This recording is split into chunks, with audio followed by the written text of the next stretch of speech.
I'm a cook part-time. It's my passion. To be financially unstable in Philly is rough. You can go from being homeless, you can go from being in the shelter.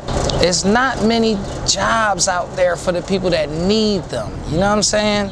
So living here, they know it's survival. That's the best way to put it. It's survival. It's weird. You get to see a lot in Philly. There's sections where, you know, the rich can, you know, chill and have the best time of their life. And then you have sections where, you know, you might not see the next day. Well, I grew up in the Northeast where you could go 2 blocks down. It could be nothing but drug sales. In the shadows, there was always things going on. You know, you're young, you're not paying attention to everything, you know what I mean? The way the streets are, the way the people are, it's a city of brotherly love, but if you ain't got no brothers on your side, you better hope you got some love.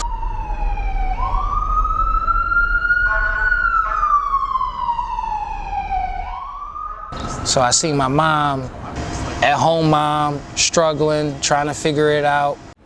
Mark is a part of 54% of children in Philadelphia who grew up in a single-parent household. If you broke, you're gonna rob somebody, right? That's somebody's thinking. Whether it's not yours, it's somebody's thinking. There's other people that literally wake up with their head hurting because their stomach is just empty.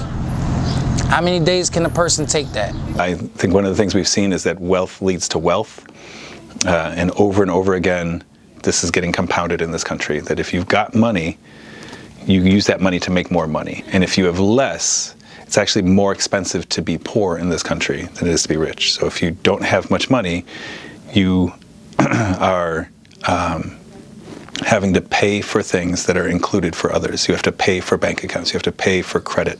You're paying more for a bank loan if you don't have the credit history that a wealthy person does. And so poverty leads to more poverty. I've seen many people, besides my mom, really get through it all, no matter what happened, no matter how hard it get. Even with 2 kids, even helping people out, you know what I mean?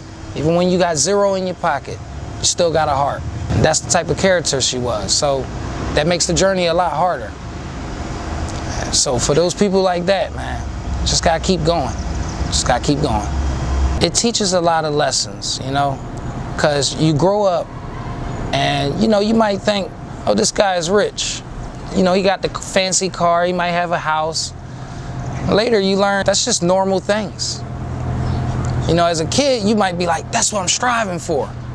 Whereas though there's other kids in better situations striving to be the president, striving to be a governor, you know, striving to make change. Whereas though when you're here, it's not much you can think about, but just protecting yourself and trying to gain as much wealth as you possibly can.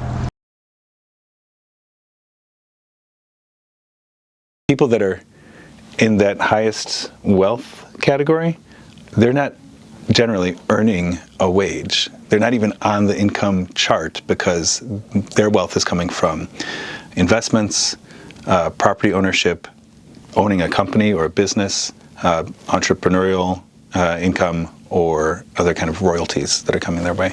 Mark paints a picture on the wealthy's power, and how his neighborhood always struggled financially by falling victim to the city's underhand agendas. This is a city where a lot of things here aren't what you think they are, you know? There's a lot of corrupt business that happened here. There's a lot of corrupt mayors we had. There's a lot of extortion. And a lot of that is funding that's supposed to go towards schools, supposed to go towards, you know, municipal things, you know what I mean? Oh, we've seen it the world over too, and we know that these disparities lead to conflict. There's a lot of things that the city has resources for that they're not even using because they can't pay for it. The people to work it, it's not enough money because, why? Something else got allocated over here. You just got to sit down with yourself and say, I don't want to be here, and I got to make the change. Nobody else is going to make that change for me. Mark believes that financial disparity isn't something that we should accept, but work together as a society to fix and fight. It's not just a good thing to do, a generous thing to do, but it's a self-interested thing to do for the people who think that the system works and want to see it continue.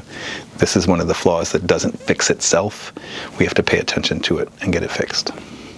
It really needs to be more talks as a societal group, you know what I mean, on why things are the way they are and how we can actually build to change that, you know, together. It's a tough city, but it makes us who we are.